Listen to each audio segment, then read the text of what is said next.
Hello and welcome to our session where we'll be talking about the real-time data infrastructure platform that we built at Uber. A quick note about the authors. Hi, I'm Chinmay Soman, currently an engineer in Startree, which is a company around real-time analytics. Previously, I was part of the streaming platform team at Uber, and I'm also a committer on open source projects such as Pinot and Samza. Hi, I'm Yupeng. I'm a software engineer at Uber. I lead the real-time data infrastructure. I'm also a committer of several open source projects.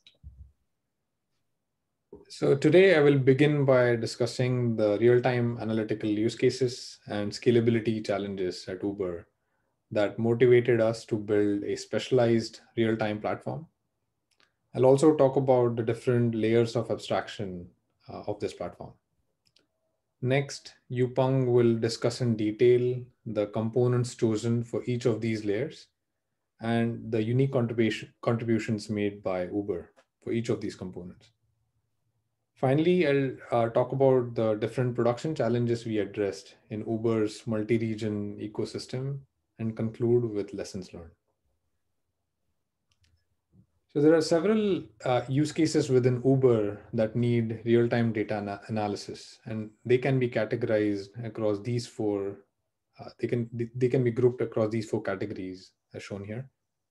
For example, search pricing is an application that computes the dynamic price of a trip by processing several demand and supply related data in real time.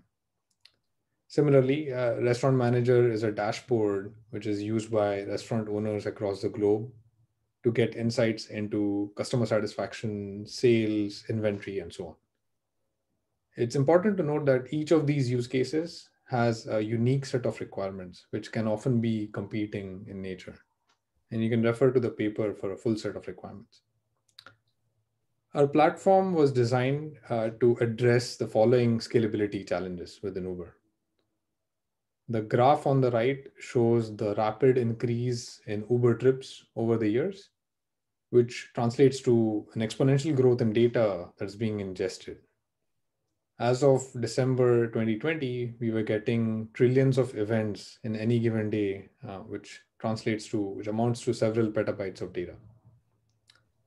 In addition, Uber keeps adding new lines of business over the years, which leads to a wide variety of use cases being onboarded onto the platform. And they can all have diverse set of requirements, as I mentioned before. And finally, the platform has to support a large user base consisting of engineers, data scientists, operators, PMs, and execs with a wide variety of skill sets, which makes it even more challenging. In order to accommodate a wide spectrum of these requirements, we came up with a layered model of our platform. At the lowest level of this abstraction is a storage layer, which provides blob storage interface with read after write guarantees. Next is streaming, which provides a pub sub interface with at least once guarantees. We need a compute layer, which can work with both storage and stream, and again provides at least one semantics. We need an OLAP or online analytical processing layer to support high QPS, low latency analytical queries. In addition, we need a SQL layer for ease of use and query flexibility, which can work with both compute and OLAP. We also need a programming API layer for advanced users. And finally, we need a metadata layer for all these other layers. This abstraction model gives us the flexibility to choose the most efficient strategy for solving any given problem. At Uber, we have adopted open source in a big way. And in the next section, Yupeng will discuss some of the key open source technologies used in some of these layers. Over to you. Thanks, Chinmay. So first, let's look at the streaming data where Uber adopted Apache Kafka. Today, Kafka is kind of the de facto standard for data streaming and is widely adopted in the industry. It's kind of straightforward choice for Uber to take it and have been used at Uber for multiple use cases. In fact, Uber has one of the largest Kafka deployment in the world. You can see from these numbers on this slide, there are like trillions messages or PBS data flow into Kafka today. Because of this large scale and the different scaling challenges we talked about in the beginning, there are multiple innovations from Uber made to Kafka. So the first one we call this the cluster federation. So because of different use cases, we have multiple different physical clusters. And each category of clusters have its own configurations and purpose for this particular use case. For example, some for lossless guarantee, others for high throughput setup. But to simplify the discovery for the users, we have this concept of logical cluster and physical cluster differences. So that when the user wants to discover a Kafka cluster, they only need to provide the topic type information. And the routing layer built by the Kafka platform will navigate them to the right cluster. So in addition to the simplification of discovery, there are also scaling benefits from this setup. For example, we can scale like one logical type of clusters horizontally by adding more clusters. And in addition to that, we can also tolerate a single cluster failure by routing them to another. So please check out the Kafka Summit talk we had at the link in the bottom to talk other details in this. You also will more than welcome to check out the details in the paper. The next innovation we call this the dead letter queue, DLQ. So this is also a layer built on top of Kafka protocol. So with the open source Kafka, the consumers will process the events from the Kafka topic.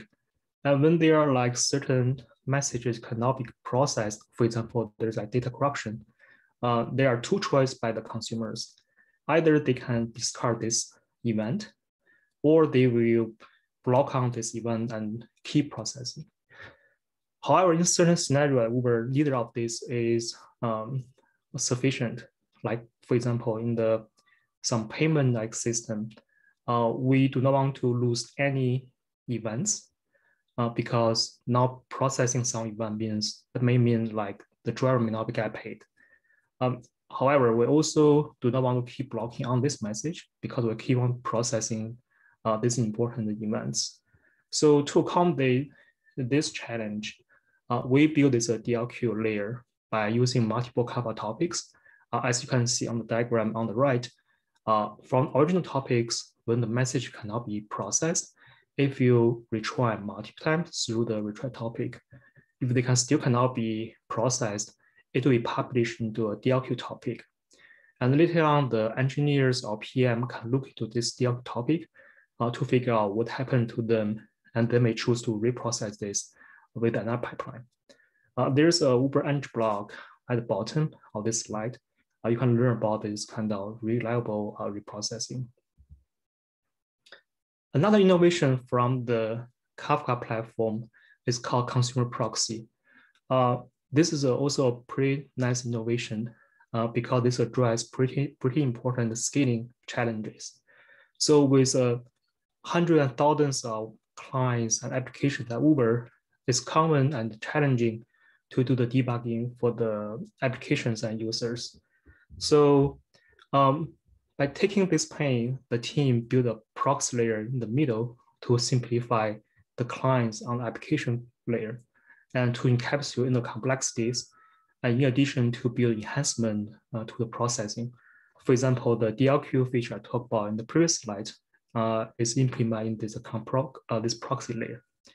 Also importantly, this takes the complexity away from the Kafka clients in the application and provide a central management so that when there are new versions to be upgraded or there's new features added, we can simply upgrade the proxy layer without disrupting the clients, the user applications. Next, we are talking about the use of Apache Flink for streaming processing. So similar to Kafka, Flink is also quite well established in the industry for streaming processing. It's known for good throughput, low latency, and provides strong fault tolerance guarantees. But look at this number, you can see Uber also has a quite large deployments of Flink in the industry. There are two modes provided by the Uber teams on the Flink jobs.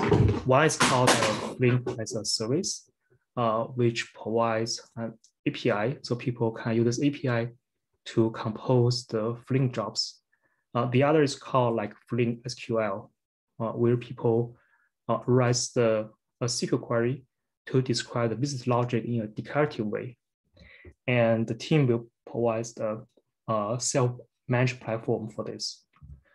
So I want to highlight that the Flink SQL is actually built by Uber and contribute back to the Flink community.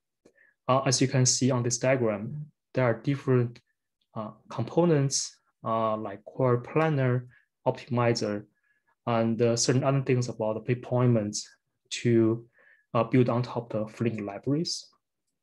So this simplifies the code generation and the ease of the job description. So you can check out the blog at the bottom link on this slide to learn more about this.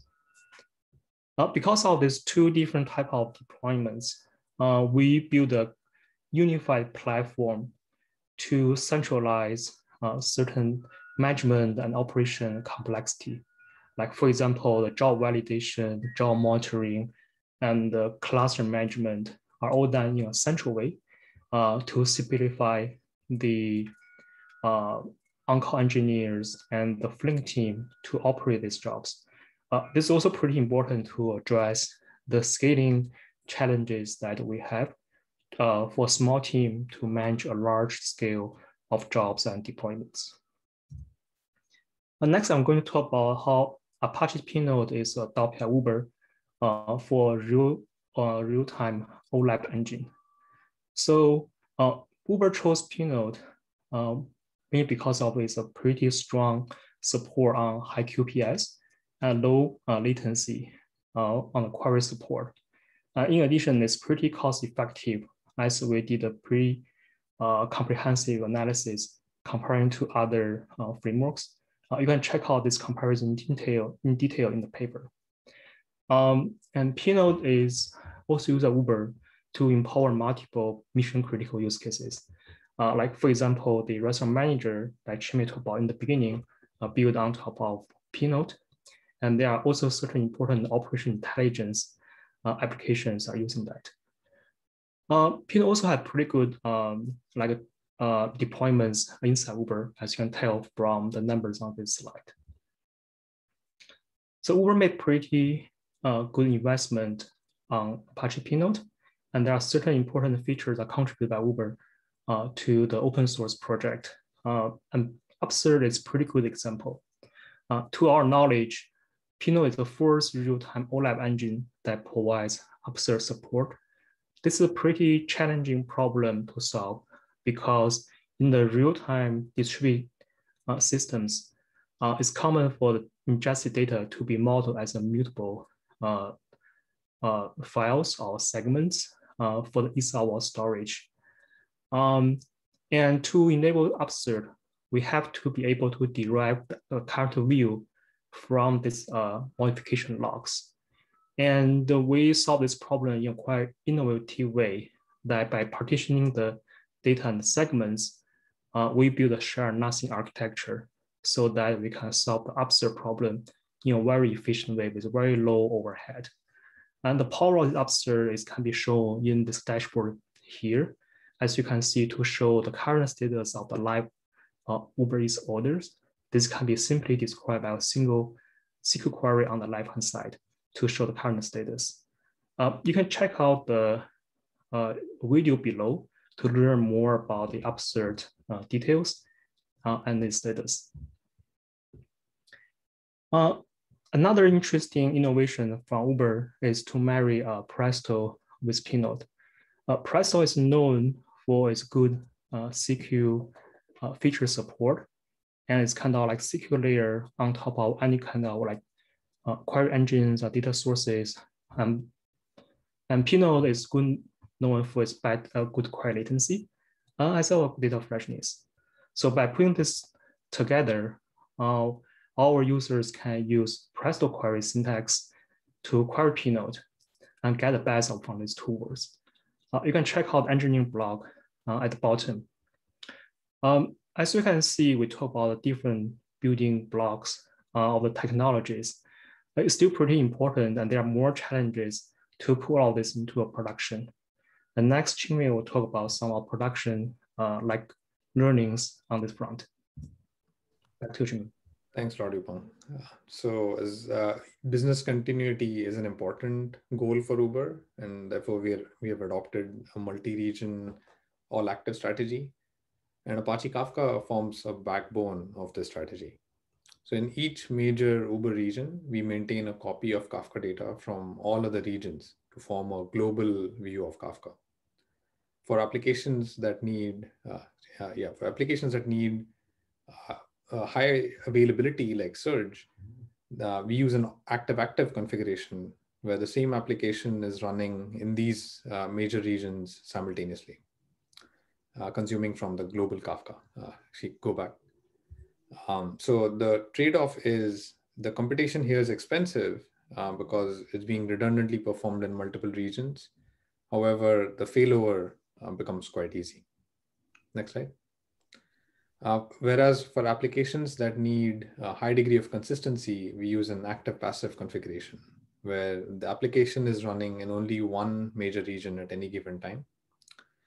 During failover, the application can just move to the surviving region and resume processing. And to assist this mode, we have invested in a mechanism for synchronizing Kafka offsets across all such regions. Next slide. Another major problem we had to address was the need for backfilling data, which is used for a variety of reasons. For example, bootstrapping table with historical data, or data correction or reprocessing. Next slide. We leverage our HDFS-based data lake for doing such backfill. In case of Kafka, the raw data is simply replayed back into Kafka. In case of Pinot, we build the Pinot segments from the raw data using a separate compute job, and then copy the segments over into Pinot once they're ready. And for Flink, there are two modes of backfill. The SQL-based mode, we translate the same SQL query into a Flink batch job. And then for the Kappa Plus mode allows us to use the same Flink API on a different data source, example, Hive instead of Kafka. You can find more details in the paper. So our platform has been running reliably in production for several years, and these are some of the lessons learned in the process.